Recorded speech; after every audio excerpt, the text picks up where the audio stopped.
ಒಂದು ತಿಳ್ಕೋಬೇಕು, ಆಶೀರ್ವಾದ ರಹಸ್ಯ ಏನ್ ಗೊತ್ತಾ? ವಿಧೇಯತೆ. ಪ್ರಾರ್ಥನೆ ಮಾಡ್ಬಿಟ್ರೆ ಆಶೀರ್ವಾದ ಬರಲ್ಲ, ಆರಾಧನೆ ಮಾಡ್ಬಿಟ್ರೆ ಆಶೀರ್ವಾದ ಬರಲ್ಲ. ದೇವ್ರು ಹೇಳೋದನ್ನ ಮಾಡ್ಬಿಟ್ರೆ ಸಾಕು, ದೇವ್ರಿಗೆ ಖುಷಿ ಆಗ್ಬಿಡುತ್ತೆ.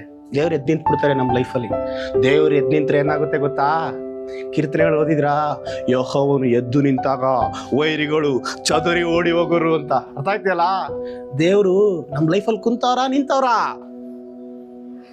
ಈಗ ನನ್ನ ಲೈಫಲ್ಲಿ ದೇವ್ರು ನನ್ನ ವಿಷಯದಲ್ಲಿ ಕುಂತವ್ರ ನಿಂತವ್ರ? ಕೂತಿರ್ಬೇಕು, ಅದು ಯೋಚನೆ. Super super super. ಇಲ್ಲ, ಯಥಾರ್ಥವಾಗಿ ಹೇಳ್ತಾರೆ. ದೇವ್ರನ್ನ ನೋಡಿ, ನೀವು ಏಷಯ 63ನೇ ಅಧ್ಯಾಯ ತೆಗೆದೋದು ನೋಡಿ. ಯೆಹೋವನಿಗೆ ಜ್ಞಾಪಿಸುವವರೇ ಇದನ್ನು ಜ್ಞಾಪಕ ತಂದುಕೊಳ್ಳಿ, ಆತನ ನಡೆಸೋದನ್ನ ಭದ್ರಪಡಿಸೋ ತನಕ ನಿಮಗೂ ವಿರಾಮವಿಲ್ಲದಿರ್ಲಿ, ಆತನಿಗೂ ವಿರಾಮ ಕೊಡದಿರಿ ಅಂತ. ನಮ್ಮ ವಿಷಯದಲ್ಲಿ ದೇವರಿಗೆ ನಾವು ರೆಸ್ಟೇ ಕೊಡಬಾರ್ದು ಒಂಚೂರುವೆ. ದೇವ್ರನ್ನ ಹೊಗಳಿ ಹೊಗಳಿ ಬಿಡೋ ಸ್ವಲ್ಪ ಕೊತ್ಕತ್ತಿ ಅನ್ಬೇಕು.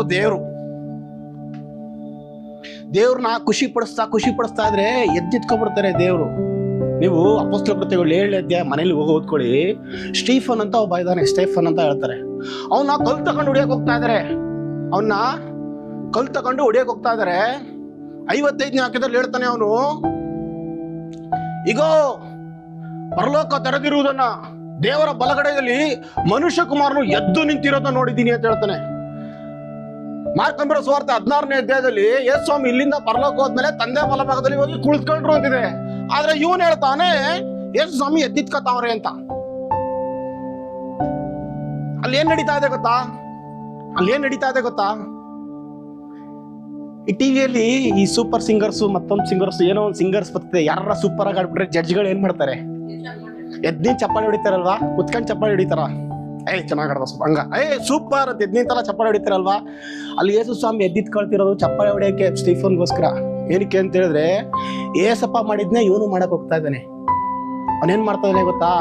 ತಂದೆ ಇವ್ರನ್ನ ಕ್ಷಮಿಸು ಅಂತ ಹೇಳ್ತಾ ಇದ್ದಾನೆ ತಿರ್ಗ ಅವನು. ಅರ್ಥ ಆಗ್ತಿದ್ಯಾ? ಇದೇ ನಮ್ಮನ್ನ ಅವನು ಕಟ್ಟಿಡುವಂಥದ್ದು. ಇವತ್ತು ನಮ್ಗೆ ಇಷ್ಟೊಂದೆಲ್ಲ ಸಮಸ್ಯೆಗಳ ಕಾರಣ ನಾವ್ ಯಾರನ್ನು ಕ್ಷಮಿಸ್ತಾ ಹೋಗೋದಕ್ಕೆ ಕಾರಣ. ಕ್ಷಮಿಸ್ತಾ ಇಲ್ಲ, ಬಾಯಲ್ಲಿ ಮಾತ್ರ ಕ್ಷಮಿಸ್ತೀವಿ ಸ್ವಾಮಿ ಅಂತ ಪ್ರೇಯರ್ ಮಾಡ್ತೀವಿ. ಕ್ಷಮಿಸೋದಕ್ಕೆ ನಿಜವಾದ ಅರ್ಥ ಏನ್ ಗೊತ್ತಾ? ಮರ್ತು ಬಿಡೋದಕ್ಕೆ ಕ್ಷಮಿಸೋದು ಅಂತ ಹೇಳೋದು. ನಾವೇನ್ ಮಾಡ್ತೀವಿ? ಬಾಯಲ್ಲಿ ಕ್ಷಮಿಸ್ತೀವಿ, ಮನಸ್ಸಲ್ಲಿ ಇಟ್ಕೊಂಡು ಅದು ಹೊಟ್ಟೆ ಕಿಚ್ಚಾಗಿ ಕಹಿಯಾಗಿ ಕೊನೆಯಲ್ಲಿ ವಾಂತಿ ಭೇದಿ ಬಂದು ಆಸ್ಪತ್ರೆಗೆ ತಗೊಂಡು ಟ್ರಿಪ್ಸ್ ಹಾಕ್ಸಿ ಪಾಸ್ಟ್ರಿಗೆ ಫೋನ್ ಮಾಡಿ, ಪಾಸ್ಟ್ರೇ ಪ್ರೇಯರ್ ಮಾಡಿ, ಪಾಸ್ಟ್ರೇ ಪಾಪ ನೀವು ಅವರು ಪಾಸ್ಟಿಂಗ್ ಎಲ್ಲ ಹಾಕಿ ನಿಮ್ಗೋಸ್ಕರ ಪ್ರೇಯರ್ ಮಾಡಿ. ಅರ್ಥ ಆಗ್ತಿದ್ಯಾ? ಇದೇ ನಮ್ಗೆ ನಾವು ಮಾಡ್ಕೊಳ್ತೀರಾ ವಂಚನೆ. ಇದೇ ನಮ್ಗೆ ನಾವು ಮಾಡ್ಕೊಳ್ತೀರಾ ಮೋಸ. ಬೇರೆಯವ್ರು ಮಾಡ್ಬಿಟ್ರೆ ಅವ್ನು ಮೋಸ ಮಾಡ್ಬಿಟ್ಟ, ಹಂಗ್ ಮಾಡ್ಬಿಟ್ಟ, ಹಿಂಗ್ ಮಾಡ್ಬಿಟ್ಟ ಅಲ್ವಾ? ಜನವರಿ 1ನೇ ತಾರೀಕು ಎಷ್ಟು ಜನ ಏನೇನೆಲ್ಲ ಪ್ರಾಮಿಸ್ ಮಾಡಿದ್ರಿ ದೇವ್ರಿಗೆ. ದೇವ್ರೆ ಈ ವರ್ಷ ನಾನು ಹಿಂಗಿರ್ಬೇಕು, ದೇವ್ರೆ ನಾನು ಈ ವರ್ಷ ಹಿಂಗ. ಎಷ್ಟು ಜನ ಮಾಡಿದ್ರಿ? ಕೈ ಎತ್ಬಿಡಿ, ನಿಮ್ ಮನ್ಸಲ್ಲೇ ಕೈ ಎತ್ಕೊಳ್ಳಿ. ಮಾಡಿದೀವ ಇಲ್ವಾ? ಎಲ್ಲಾರು ಮೋಸ ಮಾಡ್ಕೊಂಡಿದೀವಲ್ವಾ? ಆದ್ರೂ ಅದು ನಡೀತದೆ. ಬೇರೆಯವ್ರು ಮಾಡಂಗಿಲ್ಲ, ನಮಗೆ ನಾವು ಮಾಡ್ಕೋಬಹುದು. ಕರೆಕ್ಟ್ ಅಲ್ವಾ? ಬೇರೆಯವ್ರು ಮಾಡ್ಬೋದು, ನಮ್ಗೆ ನಾವು ಮಾಡ್ಕೊಳಂಗಿಲ್ಲ.